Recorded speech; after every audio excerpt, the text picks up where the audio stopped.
I had for you guys from the Lord.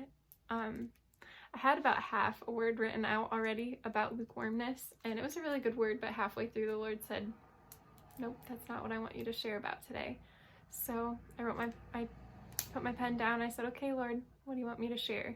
And the word he gave me was he is redeeming the time. And he showed me two groups of people. The first group was a group of people that feel like they've been like waiting on the Lord for years and even decades. And in all actuality, they've been really doing things kind of in their own terms. It really hasn't been for the Lord. They've sacrificed a lot, but it hasn't been in the name of the Lord, because obedience is better than sacrifice, and it hasn't been things that the Lord has even asked of them fully. So there's really no like reward or blessing in it, unfortunately. And the second group of people, they actually have been like surrendering their hearts moment by moment in the Lord. They've been really like setting their eyes on the Spirit and pressing into the Spirit, and day in and day out, and their sacrifice has been in a way that's just true submission. It's been out of obedience and a heart to just serve and love the Lord. The first group, or how you know the difference between, I guess, the groups, is that the first group, their giving is out of a place of resentfulness. And so the fruit of that is going to be resentment, bitterness, frustration, jealousy, because all of it is in a place to earn God. Whereas the second group, they're doing it out of a place of joyful and humble submission. Like they just truly want to honor God. They want to please God. They want to minister to people. The fruit that they're getting out of it is humility, peace, long-suffering, pretty much all the fruit of the Spirit. They're the ones that go through the gate. They're not the hirelings, but the first group is kind of like, the Lord showed it to me in a way that the first group is going to rise up and try to discredit the second group, because in their mind, they see that I've given up all of these things for the Lord, and on the outside, like of the second group, it doesn't maybe look like they're sacrificing that much, because the Lord's just going to make it look so effortless, like on the outside, but inwardly they're not saying that it's like truly is like a heart thing. Like the second group, day after day, they're on their face, they're crying for the lost, they're repenting for their sin. I mean, they're weeping, and you don't see those things on the outside, but God sees what's in a man's heart, and that's what he's getting ready to either raise up or lower. I guess it's depending on your fruit. It's a separation of the wheat and the tare within a person, and also between person and person. So the Lord gave me this vision, I guess about 2 weeks ago. In the vision, I saw like this wall that was kind of like all different. Like some places were really high, some places were lower, and there's different watchtowers all along the wall. To my surprise, there was like no one in the highest up towers, and there was a bunch of cobwebs, so you could tell like no one had been in those places for a really long time.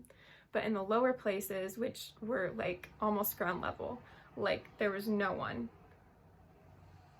Or in the lower places that were almost ground level, there was like, people were like fighting for that position. Like they were pushing other people out of it. They were like clawing at each other, like totally not Christianly acting. Like it was grotesque to watch how they treated one another, and just felt like I have to keep this place. I can't let anybody else, like there was so much jealousy, there was so much resentment, so much quarreling, and like it was just, like I said, it just wasn't Christian. And so I was looking at the wall, and then I looked out into the distance, and from like this tree line I saw like all of these disgusting ogre looking demons, like just totally vile and thirsty for blood. They just started running towards the wall, and I just thought, like they're gonna totally just massacre all of these people on the wall, not to mention like the city behind the wall, everyone in it. Like people are just gonna be totally blindsided. And so I looked, I saw the ogres, they're running, and you know, the people at the lower level, like they couldn't even see them. And side note, I felt like the Lord really showed me that this vision was specifically about like his prophetic watchmen, that there's been a season of drought prophetically in the church. And that's something that he needs to restore before he can restore like the whole fivefold ministry, because without prophets, like the church does not have her pair of eyes, and so she can't see. So it'd be like going out to battle without a pair of eyes. You just would be, I mean, you'd be totally blindsided. And that's how the church is right now, and that's how it definitely was in my vision. So I think that this is definitely about the fivefold ministry leveling up, but I think that it's also very much about prophets first coming into their place to restore that vision to the church. So I looked, I saw the demons running towards the wall, and then like all of a sudden, just like out of nowhere, I saw like these mighty men at the highest station, and at each highest station. And what was interesting was that like the path to each station, I guess each watchtower, I guess we'll call them, it was different for every level. Like, so the higher up it went, it was just like, it was a harder journey up towards that high level. And like the very low level, it was literally just like a step, like literally anybody could just, even a baby could crawl up and get on that level. But the very high up levels, like, it was like a gauntlet to get to that place. So these men and women that were at these highest up levels, they weren't scrawny, they weren't puny. I don't even know where they came from though. Like, it's like there's no sign of them, and then all of a sudden they were all just there. And it looked like they had already been through like the fiercest of battles, because they were like, their clothes were torn, they were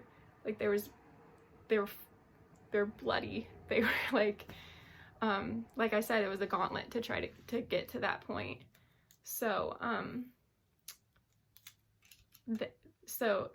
they were all like poised, they're perfectly poised for battle. They each of them had their weapon drawn and perfectly pointed at their enemies. And as they like let out their first, like, I guess, like, well, actually they let out like this battle cry. And when they did that, like right before they drew their arrows, they let out this battle cry, and it caused the entire wall, like actually the entire earth, to shake. And then the wall started to really, really tremble and started to like rise up. And a lot of the people at the lower level got like freaked out by it. They just jumped ship. Like, they're like, no, I'm not here for this. That wasn't part of like the calling that I signed up for. So they just headed out. But there were some that were left that were like truly called to be there. And I feel like, I don't know, they just got a grip. Like, all of a sudden they're like, oh, I've been doing it wrong. Like, this is what I need to do. And they just got totally focused.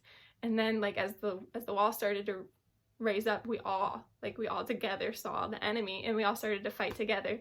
And like the higher up that the higher ones went, like the higher, like the entire wall like went all together. Where one went, they all went. So it was like those mighty leaders were really truly like the leaders of this generation. And that was like the entire vision, but I got a lot out of it actually. Like, I really knew that the Lord is raising up his fivefold ministry. I knew specifically first with the prophets, like there's gonna just be a wave of prophets that come up, and we're not even gonna know where like they came out of. Like it's gonna seem like they just came out of nowhere, and you're really gonna have to watch your heart and that when they do start to rise up, because if there's any jealousy in you or anything that would say I have to be first, like, you're gonna be last, because there's just no room for that in this time. Like, in this age, there's no time for that. Like, God gave me the word, he's redeeming the time, and I was really thinking, like, what does that mean to you, Lord? And I just totally felt like he was showing me, like, one, there's no time to waste. It might have seemed like I was tarrying, and I did that out of my mercy for this generation. so they would have a chance to be where I need them to be. But there's no more time to really wait or to waste. And so whatever's in your heart, like, you're gonna have to run with that right now. Like, people that have been missing it and their heart has been out of alignment, like do all that you can to get your heart right before the Lord. That would be my word to you. But I don't know that there's, like, it's time to run now. Like, it was already the season of trying to prepare and get ready for battle, and like, now it's time. I just see that enemy's right there at the door, and it's time to fight. And it's gonna take all that you got just to really endure the shaking. So but to those that have been waiting truly out of a place of submission, and out of a place of just truly wanting to honor the Lord and to just see him glorified in the earth and to love people, and you're not afraid to, be regarded as one of the least of these. In fact, it's an honor to you. Like, I would just say to you, be encouraged, keep holding out, because the Lord he has others. It's not just you. You're not alone in that. You're not the only one that's crying yourself to sleep at night for the lost. You're not the only one that's just heartbroken for the evil in the world, the evil within yourself. You're not the only one. The Lord does have like a mighty army, and they're getting ready to take their place. You're getting ready to take your place. And some of you, I even feel like this is a word for some, that you're kind of hesitant to be in the limelight, because that's just so not what it's been about for you. You'd surrender that in a heartbeat. Like, that doesn't mean anything to you. You just want to honor God. You want to please him. You don't care what people think of you. That's been something that you've continually surrendered. But God does actually need you to still step up into your place. And so it's not the season to hide under a bed. That's a word for me. I'm not one that wants to be seen or come forward. I get nervous to speak to people and in front of people. And so, but that's something that the Lord really, he's been pulling me out in that way. And because it's not about me. It's not about you, and you know that. And you're willing to let that go. And even in that, the Lord will lead you in that. He'll lead you out in the place that he wants you to shine.